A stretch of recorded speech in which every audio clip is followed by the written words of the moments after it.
मैं समस्त आध्यात्मिक तथा भौतिक जगतों का कारण हूँ। प्रत्येक वस्तु मुझी से उद्भूत है।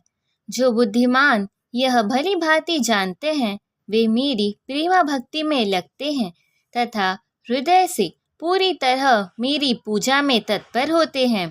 तात्पर्य: जिस विद्वान ने वेदों का ठीक से अध्ययन किया हो और भगवान चैतन्य जैसे अधिकारियों से ज्ञान प्राप्त किया हो तथा यह जानता हो कि इन उपदेशों का किस प्रकार उपयोग करना चाहिए, वही यह समझ सकता है कि भौतिक तथा आध्यात्मिक जगतों के मूल श्री कृष्ण ही है। इस प्रकार के ज्ञान से वह भगवत भक्ति में स्थिर हो जाता है। वह व्यर्थ की टीकाओं से या मूर्खों के द्वारा कभी पथ भ्रष्ट नहीं होता। सारा वैदिक साहित्य स्वीकार करता है कि कृष्ण ही ब्रह्मा, शिव तथा अन्य समस्त देवताओं के स्तोत्र है। अथर्ववेद में कहा गया है, यो ब्रह्माण विद्यधाति पूर्व यो वे वेदांश गाप्यति स्म कृष्णः। प्रारंभ में कृष्ण ने ब्रह्मा को वेदों का ज्ञान प्रदान किया और उन्होंने भूतकाल में वैदिक ज्ञान का प्रचार किया। पुनः नारायण उपनिषद में कहा गया है, तब भगवान ने जीवों की सृष्टि करनी चाहिए। उपनिषद में आगे भी कहा गया है, नारायण से ब्रह्मा उत्पन्न होते हैं, नारायण से प्रजापति उत्पन्न होते हैं, नारायण से इंद्र और 8 वसु उत्पन्न होते हैं और नारायण से ही 11 रुद्र तथा 12 आदित्य उत्पन्न होते हैं। यह नारायण कृष्ण के ही अंश हैं। वेदों का ही कथन है, ब्रह्मणोयो देव की पुत्र, देव की पुत्र कृष्ण ही भगवान है। तब यह कहा गया, सृष्टि के प्रारंभ में केवल भगवान नारायण थे, न ब्रह्मा थे, न शिव, न अग्नि थी, न चंद्रमा, न नक्षत्र और न सूर्य। महाउपनिषद में यह भी कहा गया है कि शिव जी परमेश्वर के मस्तक से उत्पन्न हुए। अतः वेदों का कहना है कि ब्रह्मा तथा शिव की स्तरता भगवान की ही पूजा की जानी चाहिए। मोक्ष धर्म में कृष्ण कहते हैं, मैंने ही प्रजापतियों को, शिव तथा अन्यों को उत्पन्न किया, किंतु वे मेरी माया से मोहित होने के कारण यह नहीं जानते कि मैंने ही उन्हें उत्पन्न किया। वराह पुराण में कहा गया है, नारायण भगवान है जिनसे ब्रह्मा उत्पन्न हुए और फिर ब्रह्मा ने शिव उत्पन्न हुए। भगवान कृष्ण समस्त उत्पत्तियों के स्तोत्र है और वे सर्व कारण कहलाते हैं। वे स्वयं कहते हैं, चूंकि सारी वस्तुएं मुझसे उत्पन्न है, अतः मैं सबों का मूल कारण हूँ। सारी वस्तुएं मेरी अधीन है, मेरे ऊपर कोई भी नहीं है। कृष्ण से बढ़कर कोई परम नियंता नहीं है। जो व्यक्ति प्रामाणिक गुरु से या वैदिक साहित्य से इस प्रकार कृष्ण को जान लेता है, वह अपनी सारी शक्ति कृष्ण भावनामृत में लगाता है और सचमुच विद्वान पुरुष बन जाता है। उसकी तुलना में अन्य सारे लोग जो कृष्ण को ठीक से नहीं जानते, मात्र मूर्ख सिद्ध होते हैं। केवल मूर्ख ही कृष्ण को सामान्य व्यक्ति समझेगा। कृष्ण भावना भावित व्यक्ति को चाहिए कि कभी मूर्खों द्वारा मोहित न हो। उसे भगवत गीता की समस्त अप्रामाणिक टीकाओं एवं व्याख्याओं से दूर रहना चाहिए और दृढ़तापूर्वक कृष्ण भावनामृत में अग्रसर होना चाहिए। मेरे शुद्ध भक्तों के विचार मुझ में वास करते हैं।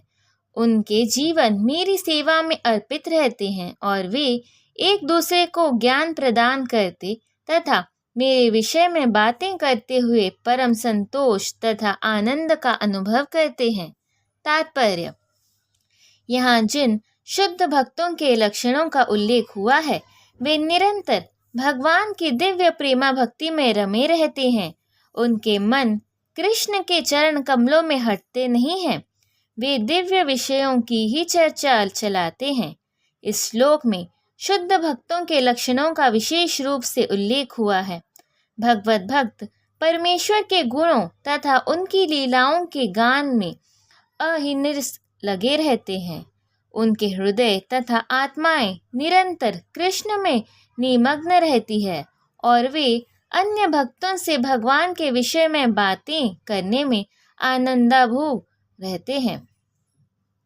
भक्ति की प्रारंभिक अवस्था में वे सेवा में ही दिव्य आनंद उठाते हैं और परमतावश में वे ईश्वर प्रेम को प्राप्त होते हैं।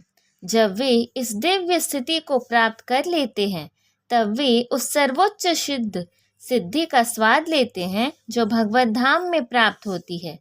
भगवान चैतन्य दिव्य भक्ति की तुलना जीव के हृदय में बीज बोने से करते हैं।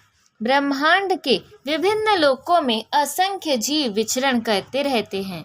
इनमें से कुछ ही भाग्यशाली होते हैं जिनकी शुद्ध भक्त से भेंट हो पाती है और जिन्हें भक्ति समझने का अवसर प्राप्त हो पाता है। यह भक्ति बीज से सदृश है। यदि इसे जीव के हृदय में बो दिया जाए और जीव हरे कृष्ण मंत्र का श्रवण तथा कीर्तन करता रहे तो बीज अंकुरित होता है। जिस प्रकार की नियमतः सींचते रहने से वृक्ष का बीज फलता है, भक्ति रूपी आध्यात्मिक पौधा क्रमशः बढ़ता रहता है जब तक यह ब्रह्मांड के आवरण को भेद कर ब्रह्म ज्योति में प्रवेश नहीं कर सकता। ब्रह्म ज्योति में भी यह पौधा तब तक बढ़ता जाता है जब तक उस उच्चतम लोक को नहीं प्राप्त कर लेता जिस गोलोक वृंदावन या कृष्ण का परम धाम कहते हैं। अनंत गोत्वा यह पौधा भगवान के चरण कमलों की शरण प्राप्त कर वहीं विश्राम पाता है। जिस प्रकार पौधे में क्रम से फूल तथा फल आते हैं उसी प्रकार भक्ति रूपी पौधे में भी फल आते हैं और कीर्तन तथा श्रवण के रूप में उसका सिंचन चलता रहता है। चैतन्य चरितामृत में भक्ति रूपी पौधे का विस्तार में वर्णन हुआ है। यहाँ यह बताया गया है कि जब पूर्ण पौधा भगवान के चरण कमलों की शरण ग्रहण कर लेता है तो मनुष्य पूर्णतया भगवतों में लीन हो जाता है। तब वह एक क्षण भी परमेश्वर के बिना नहीं रह पाता।